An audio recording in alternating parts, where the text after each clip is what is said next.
आज क्या करेंगे हम, आज बहुत ज़्यादा शॉर्ट में हम एक चैप्टर करेंगे, है ना, एक बहुत लास्ट रिवीजन एक चैप्टर है जिसका नाम है सेलुलर रेस्पिरेशन।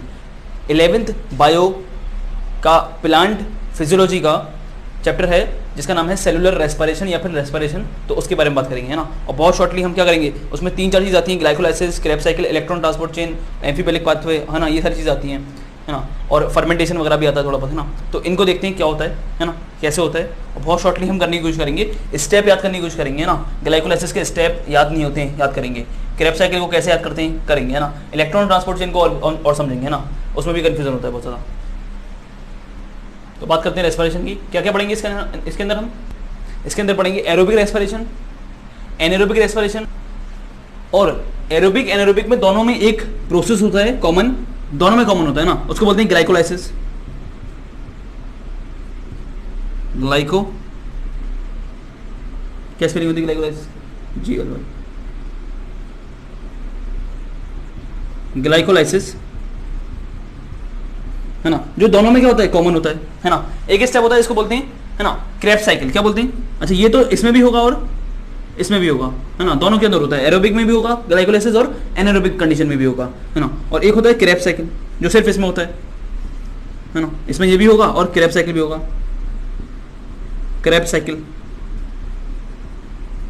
है ना। एक होता है electron transport chain, electron transport chain, ETS। अच्छा इसको और क्या बोलते हैं, इसको EM पाथवे बोल देते हैं, EMP पाथवे, और बोलते हैं ग्लाइकोलाइसिस को। क्यों बोलते हैं, क्योंकि 3 साइंटिस्ट थे जिनके नाम E, M और P से थे, इसलिए उनके नाम पे ही हमने लिख दिया है EMP पाथवे ग्लाइकोलाइसिस को, है ना। तो बात करते हैं, और क्या बात करेंगे, फर्मेंटेशन की बात करेंगे, है ना। एक और ऐसा होता है फर्मेंटेशन, है ना, जिसमें हम क्या पढ़ते हैं, जिसमें अल्कोहल बनता है ना, क्या बनता है, अल्कोहल, है ना। वो एक तरह से एरोबिक एनारोबिक का ही पार्ट हुआ, लेकिन उसमें अल्कोहल का फॉर्मेशन होता है। एक होता है जिसमें लैक्टिक एसिड का फॉर्मेशन होता है ना। और एक होता है एम्फीबॉलिक पाथवे, वो भी पढ़ेंगे, है ना। एम्फीबॉलिक पाथवे क्या होता है, एम्फीबॉलिक पाथवे, एम्फीबॉलिक पाथवे, है ना। ये एम्फीबॉलिक पाथवे क्या होता है, इसको भी देखेंगे। और एक है RQ वैल्यू होती है, RQ की वैल्यू होती है ना। वो क्या होता है ना, रेस्पिरेटरी कोशेंट, ये क्या चीज़ होती है ना। तो बस यही चीज़ें हैं इसमें, और क्या है ना। मेन चीज़ें क्या हो जाएंगी, मेन चीज़ हो जाएगी glycolysis, Krebs cycle, electron transport chain, बस, है ना। यही 3 ज़्यादा इंपॉर्टेंट है इसमें, है ना। जो किसके पार्ट हैं, जो तीनों किसके पार्ट हैं, ये हैं एरोबिक रेस्पिरेशन के पार्ट्स, है ना। एरोबिक रेस्पिरेशन में 3 चीज़ें होती हैं, glycolysis, Krebs cycle, electron transport chain, है ना।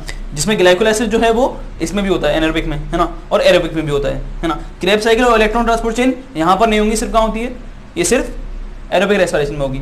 एनारोबिक रेस्पिरेशन क्या होगा, फिर फर्मेंटेशन क्या होता है जिसमें अल्कोहल बनता है, और एम्फीबॉलिक पाथवे क्या होंगे, एम्फीबॉलिक मतलब दोनों डायरेक्शन में जाने वाले पाथवे, एम्फी का मतलब क्या होता है, बोथ, है ना। तो ये देखो क्या होता है ना, ये पाथवे, और QR की वैल्यू, है ना, RQ वैल्यू क्या होती है, रेस्पिरेटरी कोशेंट, है ना। इन सबको पढ़ेंगे क्या होता है ना। अब बात करते हैं सिंपली कि क्या होता है रेस्पिरेशन। तो रेस्पिरेशन सिंपली कुछ नहीं होता, रेस्पिरेशन ये क्या हुआ, ये तो ब्रीदिंग हुई, है ना।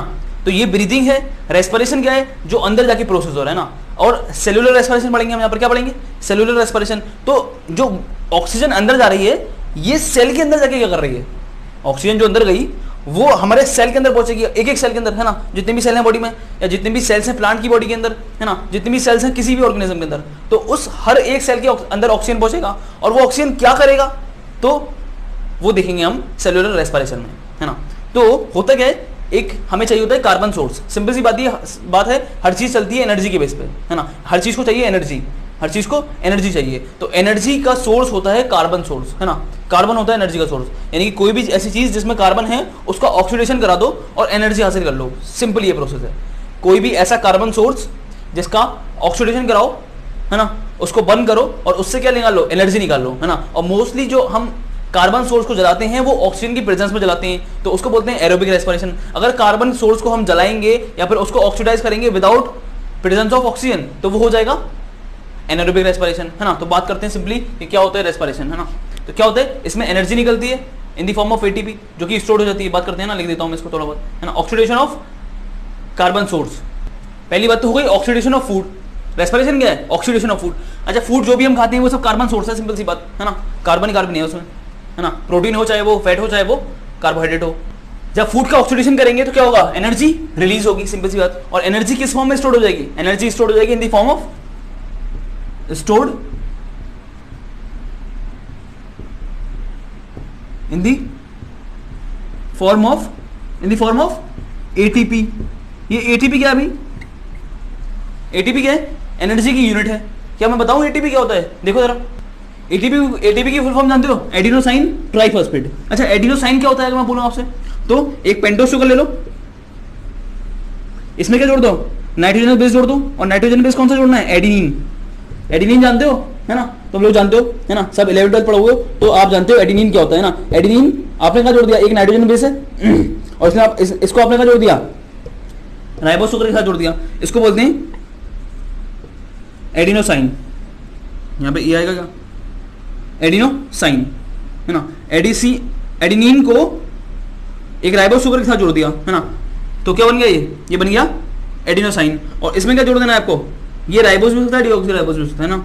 इसमें क्या जोड़ देना है? इसमें जोड़ देना है फॉस्फोरस, 1 2 और 3। तो क्या बन जाएगा? 1 2 3 ट्राइफॉस्फेट, है ना। तो ट्राइफॉस्फेट, है ना, और एडिनोसाइन। ये एडिनोसाइन है और ये 3 फॉस्फोरस है, 3 फॉस्फोरस। एडिनोसाइन 3 फॉस्फोरस, दिख रहा है क्या ये, है ना। तो इसको बोलते हैं एटीपी, है ना। जैसे जैसे बॉन्ड टूटता जाएगा, है ना, अब ये बॉन्ड जो जब टूटेंगे ना तो एनर्जी रिलीज होती है। तो एटीपी जब भी जाएगा और वो जब भी काम करेगा, है ना, तो उसके बॉन्ड्स ये बॉन्ड्स टूटेगा। मान लो एक बॉन्ड टूटा तो एनर्जी निकलेगी, 2 बॉन्ड टूटे तो और एनर्जी निकलेगी, 3 बॉन्ड नहीं टूटते कभी, है ना, 3 बॉन्ड भी टूट जाते हैं ना तो एनर्जी और निकलती है ना। समझ लो, ऐसा कुछ होता है ना। तो बॉन्ड टूटते हैं तो एनर्जी निकलती है और इन्हीं बॉन्ड को बनाने के लिए हमें ग्लूकोज चाहिए। क्या चाहिए? ग्लूकोज। के भैया एटीपी बनाना है तो हमें ग्लूकोज चाहिए। ग्लूकोज की एनर्जी को हम किस फॉर्म में स्टोर कर लेंगे? इस बॉन्ड को बनाने के फॉर्म में स्टोर कर लेंगे। ग्लूकोज पकड़ेंगे, उसका ऑक्सीडेशन करेंगे और यहाँ पर बॉन्ड बनाएंगे। भैया दे दो हमें ग्लूकोज, हम ग्लूकोज का ऑक्सीडेशन कर लेंगे। ग्लूकोज प्रोटीन जो भी है ना, जो भी फूड सोर्स है उसको पकड़ेंगे, उसका ऑक्सीडेशन करेंगे, एनर्जी रिलीज होगी, एनर्जी को पैक कर लेंगे किस फॉर्म में? एटीपी फॉर्म में। यहाँ पर हम फॉस्फोरस जोड़ लेंगे, फुचुक। जो फूड की एनर्जी है उसको हमने फॉस्फोरस के बॉन्ड में स्टोर कर लिया और जब भी जरूरत होगी तो हम इस्तेमाल कर लेंगे। अच्छा, तो फोटोसिंथेसिस, ये जो फोटोसिंथेसिस कह रहा हूँ, ये जो रेस्पिरेशन है इसको करने के लिए हमें क्या चाहिए? हमें चाहिए कार्बन सोर्स। वो ग्लूकोज हो सकता है, प्रोटीन हो सकता है ना, माइनस हो सकता है, कुछ भी हो सकता है। ग्लूकोज मान लो ग्लूकोज है तो ये ग्लूकोज आया कहाँ पर, है ना? ये ग्लूकोज एनिमल के पास कहाँ से आएगा भाई, है ना? हम लोग क्या खा लेते हैं? हम लोग लेते हैं फूड खा लेते हैं, है ना। प्लांट सोर्स आ सकता है, फिर एनिमल सोर्स आ सकता है ना। तो हम प्लांट या एनिमल वगैरह को कुछ फीड करते हैं तो उससे हमें क्या मिलेगा? ग्लूकोज वगैरह मिल जाएगा, है ना। तो हमें बाहर से मिलता है ना, हमें बाहर से मिलता है ना। प्लांट की बात करो तो प्लांट को कहाँ से मिलता है ये ग्लूकोज? तो प्लांट क्या करता है? प्लांट करता है फोटोसिंथेसिस। क्या करता है प्लांट? प्लांट करता है फोटोसिंथेसिस, है ना। और फोटोसिंथेसिस में क्या करता है? वो कार्बन डाइऑक्साइड को पकड़ता है और पानी पकड़ता है। कार्बन डाइऑक्साइड पकड़ता है वो एटमॉस्फेयर से, पानी पकड़ता है वो नीचे से और सनलाइट की एनर्जी इस पे फेंक के मारता है और जादू हो जाता है। क्या हो जाता है जादू? ये बन जाता है C6H12O6। क्या बन जाता है? C6H12O6 प्लस ऑक्सीजन भी रिलीज हो जाती है ना। तो जो प्लांट लोग हैं वो इस ग्लूकोज को कहां से ले रहे हैं? वाटर, वो अपने आप बना रहे हैं, मतलब, है ना, वो बाहर से नहीं ले रहे। वो कहां से क्या कर रहे हैं? वो अपने आप बना रहे हैं by the process of photosynthesis. ठीक है, तो एनिमल क्या कर रहे हैं? एनिमल बाहर से ले रहे हैं और प्लांट्स अपने आप बना रहे हैं। किसको? ग्लूकोज को। इसको जला के क्या मिलेगा? इसको जलाओगे तो एटीपी मिलेगा, इसको जलाओगे तो एटीपी मिलेगा। ऑक्सीजन का इस्तेमाल हो भी सकता है और नहीं भी सकता। अगर ऑक्सीजन का इस्तेमाल होगा तो बोलेंगे एरोबिक, नहीं होगा तो एनारोबिक, है ना। और है ना। अच्छा, तो प्लांट ने क्या किया? प्लांट ने किया फोटोसिंथेसिस। प्लांट ने फोटोसिंथेसिस किया, उसने CO2 प्लस H2O और बना लिया क्या? ग्लूकोज बना लिया। क्या बना लिया? ग्लूकोज बना लिया, ग्लूकोज। और ग्लूकोज को प्लांट स्टोर करता है in the form of starch, है ना। स्टार्च क्या होता है? Glucose glucose glucose glucose glucose glucose glucose glucose glucose की लंबी सी chain, glucose glucose glucose glucose glucose की लंबी सी चेन को बोलते हैं स्टार्च। क्या बोलते हैं? स्टार्च। लेकिन ये स्टार्च जब ग्लूकोज की फॉर्म में बना, स्टार्च की फॉर्म में स्टोर हुआ स्टार्च की फॉर्म में, लेकिन जब ये वापस आएगा ना, जब इसकी जरूरत पड़ेगी, मान लो यहां पर कोई सेल है, ये बोल रहा है भैया हमें ग्लूकोज की जरूरत है, हमें ग्लूकोज दे दो।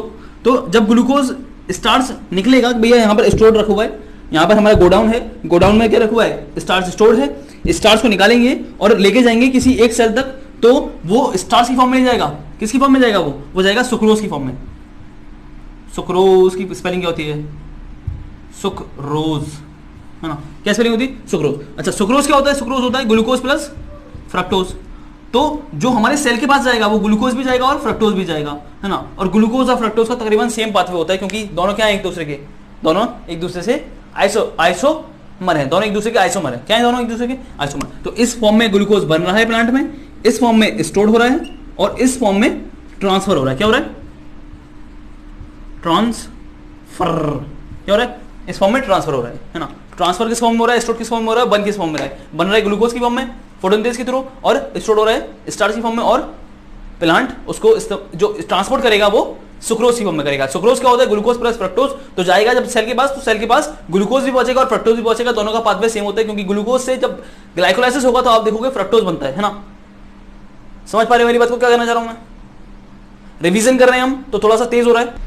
अब अगर सिंपली देखा जाए तो रेस्पिरेशन तीन तरह का होता है, एरोबिक, एनारोबिक, फर्मेंटेशन, है ना जी, एरोबिक, एनारोबिक और फर्मेंटेशन। एरोबिक में 3 स्टेप होते हैं, बताता हूं मैं आपको, क्रेब्स साइकिल और इलेक्ट्रॉन ट्रांसपोर्ट चेन या फिर electron transport system, also known as ETS, है ना। अगर बात करा जाए कि ये स्टेप्स कहां कहां होते हैं, है ना, तो ग्लाइकोलाइसिस कहां होता है, ग्लाइकोलाइसिस होता है साइटोप्लाज्म में, और ये दोनों स्टेप, ये वाले दोनों स्टेप, क्रेब्स साइकिल और इलेक्ट्रॉन ट्रांसपोर्ट चेन, ये दोनों होते हैं माइटोकॉन्ड्रिया के अंदर। अब माइटोकॉन्ड्रिया में कहां, तो क्रेब्स साइकिल होता है कहां, माइटोकॉन्ड्रिया के स्ट्रोमा में। अब स्ट्रोमा क्या होता है, मैट्रिक्स, है ना, माइटोकॉन्ड्रिया के मैट्रिक्स के अंदर। क्या बोलते हैं माइटोकॉन्ड्रिया के मैट्रिक्स को, पता नहीं क्या बोलते हैं ना। तो Krebs cycle matrix of mitochondria, और ईटीएस होता है मेम्ब्रेन ऑफ माइटोकॉन्ड्रिया, माइटोकॉन्ड्रिया की मेम्ब्रेन पे, और आउटर पे, इनर पे, है ना। तो अगर आपसे पूछा जाए तो इनर मेम्ब्रेन पे ना, इनर आउटर मतलब, आउटर इनर में मतलब है कि माइटोकॉन्ड्रिया की 2 मेम्ब्रेन होती है ना, एक तो आउटर होती है और एक इनर होती है, इस तरह से कुछ, ये होती है आउटर और एक होती है इनर, इस तरह से, है ना। इनर होती है बेबी और आउटर होती है सीधी सीधी, है ना, कुछ ऐसे करके होता है ना माइटोकॉन्ड्रिया, है ना। तो अगर मेम्ब्रेन भी पूछा जाए, मेम्ब्रेन में भी कौन सी मेम्ब्रेन, इनर आउटर, है ना, तो इनर होती, आउटर ऐसी होती है, इनर ऐसी होती है, बेबी, है ना, तो इनर मेम्ब्रेन पे होगा, कहाँ होगा, इनर मेम्ब्रेन पे। इलेक्ट्रॉन ट्रांसपोर्ट चेन कहाँ होगा, इनर मेम्ब्रेन पे। ये एक सिस्टम होता है प्रोटीन का सिस्टम, मैं बता देता हूँ हल्का कि ये प्रोटीन का सिस्टम होता है। एक प्रोटीन यहाँ पर होगा, एक प्रोटीन यहाँ होगा, एक प्रोटीन यहाँ होगा, एक प्रोटीन यहाँ होगा, एक प्रोटीन यहाँ होगा, तो ये 5 प्रोटीन का सिस्टम होता है, इसको बोलते हैं ईटीएस। 5 प्रोटीन का सिस्टम होता है। ये प्रोटीन कहाँ रखे हुए हैं, ये प्रोटीन रखे हुए हैं मेम्ब्रेन पे। अरे भैया मेम्ब्रेन कैसी होती है, मेम्ब्रेन आपको मालूम है, बाइलिपिड होती है, बाइलिपिड मेम्ब्रेन होती है, उसमें प्रोटीन लगा होता है ना, लगा होता है, नहीं लगा होता है। मेम्ब्रेन का स्ट्रक्चर कैसा होता है, बाइलिपिड स्ट्रक्चर होता है ना, बाइलिपिड लेयर होती है और उसके अंदर प्रोटीन्स एम्बेडेड होते हैं, है ना। तो प्रोटीन्स के स्ट्रक्चर है इस तरह के ना, मेम्ब्रेन पे क्या है, प्रोटीन के इस तरह से स्ट्रक्चर, है ना। फिर यहाँ पर ये 5 स्ट्रक्चर होंगे इस तरह से, है ना, और इसको क्या बोलेंगे, एक और ईटीएस है ना। यहाँ पर एक और इलेक्ट्रॉन सिस्टम है ना, फिर एक और ईटीएस होगा यहाँ पर 5 का, है ना, फिर यहाँ पर 5 का एक और सिस्टम होगा, है ना। इस तरह से प्रोटीन के सिस्टम है ना, इस तरह से सिस्टम है, 1 2 3 4 5 ऐसे करके सिस्टम होंगे, है ना। और 5 के सिस्टम को एक इलेक्ट्रॉन ट्रांसपोर्ट सिस्टम बोलते हैं। कुछ हल्का फुल्का समझ में आ रही बात, आगे चलते हैं क्या वैसे ईटीएस एक प्रोटीन है सिंपली, है ना, प्रोटीन के सिस्टम है ना। और अच्छी तरह से समझ में आएगा जब हम थोड़ा सा आगे बढ़ेंगे। इतनी बात समझ में आ रही है, फोटो खींच लो चाहो तो इसका। ये सिर्फ हमने अभी बात करी है एरोबिक की, है ना, और अभी भी बात करी नहीं है, सिर्फ हमने थोड़ी हल्की बुल्की बात कर रहे हैं ना। अभी थोड़ी सी सही से बात करेंगे कि भैया ग्लाइकोलाइसिस क्या होता है, क्रेब्स साइकिल क्या होता है, इलेक्ट्रॉन ट्रांसपोर्ट चेन क्या होता है, या फिर इलेक्ट्रॉन ट्रांसपोर्ट सिस्टम क्या होता है। इस पे इतनी तवज्जो इतनी इसलिए है क्योंकि तवज्जो इसलिए इतनी इस पे, क्योंकि तवज्जो इस पे नहीं दे रहे हम, क्योंकि ये छोटे छोटे टॉपिक हैं और यही मेन टॉपिक है इस चैप्टर का, है ना। ग्लाइकोलाइसिस आपको पता होना चाहिए कौन कौन से स्टेप है, क्या स्टेप है, कहाँ पर एटीपी निकल रहा है, कहाँ से एटीपी आ रहा है ना, कहाँ पर एनएडीएच निकल रहा है, क्या हो रहा है ना, वो सारी चीजें पता होनी चाहिए। क्रेब्स साइकिल में कहाँ कैसे कैसे कैसे कंपाउंड्स लगे हुए हैं और कैसे सिस्टम चल रहा है, ईटीएस में कौन कौन से सिस्टम है और कैसे कैसे मॉलिक्यूल्स अरेंज हैं, इनको याद रखना है ना। तो यही मेन टॉपिक है आपका चैप्टर का, है ना। बाकी सब तो छोटे छोटे हैं, कुछ नहीं है उसमें, है ना। तो चलिए शुरू करते हैं, बात करते हैं ग्लाइकोलाइसिस की। तो ग्लाइकोलाइसिस कहाँ होता है, एरोबिक में भी होता है, एनारोबिक में भी होता है, लेकिन मैं बोल रहा हूँ कहाँ होता है, मतलब, है ना, सेल के कौन से पार्ट में होता है। तो अभी तो बताया था, है ना, साइटोप्लाज्म में होता है, इन साइटोप्लाज्म। ग्लाइकोलाइसिस कितना स्टेप प्रोसेस होता है, तो आप बोल दोगे भैया, क्या बोल दोगे, 10 स्टेप प्रोसेस होता है, हाँ, इसमें 10 स्टेप होते हैं। बहुत बढ़िया, बहुत बढ़िया, है ना। अब मैं बोलूँ कि ये जो 10 स्टेप हैं, इसमें से कितने स्टेप ऐसे हैं जो रिवर्सिबल हैं और कितने स्टेप ऐसे हैं जो इरिवर्सिबल हैं। रिवर्सिबल इससे पढ़ते हो ना, ए कन्वर्ट हो रहा है बी में, लेकिन बी ए में भी कन्वर्ट होता है। ये कैसा हो गया, ये रिवर्सिबल हो गया, रिवर्सिबल हो गया, ये रिवर्सिबल है, है ना, लेकिन ए कन्वर्ट हो रहा है बी में, लेकिन बी ए में कन्वर्ट नहीं हो सकता, तो ये इर्रिवर्सिबल है। रिवर्सिबल इर्रिवर्सिबल जानते हो, है ना, ये इसमें कन्वर्ट हो रहा है, ये इसमें कन्वर्ट होता है तो रिवर्सिबल, ये इसमें कन्वर्ट हो रहा है लेकिन ये इसमें कन्वर्ट नहीं हो सकता तो इर्रिवर्सिबल। समझ में आ रही बात, है ना। चलते हैं आगे, तो कितने रिवर्सिबल स्टेप हैं और कितने इर्रिवर्सिबल स्टेप हैं, बताओ बताओ, सारी चीजें लिख दूं क्या, नहीं पता, एनसीईआरटी के फोटो में नहीं दी हुआ है बात, है ना। एनसीईआरटी का आप जब फोटो देखेंगे पेज नंबर 229 में ख्याल से शायद, है ना, तो उस पर आपको ये नहीं शो किया है उसने, है ना, कि रिवर्सिबल इर्रिवर्सिबल शो नहीं किया है उसने। मैं लिख देता हूँ भैया 3 स्टेप, 10 में से 3 स्टेप ऐसे होते हैं जो इर्रिवर्सिबल होते हैं और 7 स्टेप ऐसे होते हैं जो रिवर्सिबल होते हैं। एक बात पहले कह देता हूँ आपसे कि अगर स्पेलिंग मिस्टेक हो जाए मुझसे तो आपको घबराना नहीं है ना, क्योंकि स्पेलिंग मिस्टेक मुझसे हो सकती है और 100% हो सकती है ना, क्योंकि मेरी स्पेलिंग मिस्टेक होती है ना, तो आप देख लेना, समझ लेना। ग्लाइकोलाइसिस को ईएमपी पाथवे बोलते हैं, ईएमपी पाथवे। क्यों क्यों क्यों भाई, क्यों? क्योंकि ई और एम और पी से 3 साइंटिस्ट के नाम हैं जिसने ग्लाइकोलाइसिस को प्रपोज किया था। एक बंदे का नाम है गॉस्टॉफ एम्बेडेन, है ना, पता नहीं क्या नाम है अजीब सा, इससे ई चुरा लिया हमने। क्या चुरा लिया? ई चुरा लिया। अगला बंदा ऑटो चलाता था, ऑटो चलाता था ये बंदा। अगला बंदा चलाइंग ऑटो, इससे हमने एम चुरा लिया, है ना, ऑटो चलाते हुए जा रहा था, उससे हमने एम छीन लिया। और तीसरे बंदे का नाम है